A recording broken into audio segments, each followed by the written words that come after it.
গেছিলাম একটু মার্কেটে শখের একটা জিনিস কেনার জন্য। যা দেখি 2-3টা রাস্তা বন্ধ দয়াগঞ্জের ওইখানে। হাঁটতে হাঁটতে হাঁটতে হাঁটতে আমার একদম চার্জ শেষ।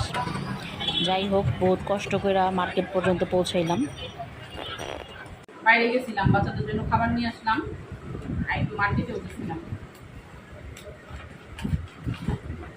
বার্গার নিয়ে আসলাম। আসার সময় দেখলাম কি আনবো, ওই বার্গার নিয়ে আসলাম, সন্ধ্যার নাস্তা আর রোল নিয়ে আসলাম। বিক্রি করতেছিল, গরম গরম আনছে তো, অল্প কিনে গরম করে দিয়েছে, কিন্তু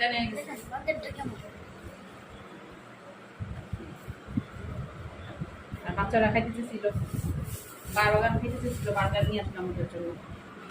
আচ্ছা যাই হোক, এই বার্গার তোমাদের জন্য ফিলা ফিলা খাও। সিয়ান একটা দাও, তুমি নাও একটা, সিয়ানকে একটা দাও, আর এই যে রোল তোমরা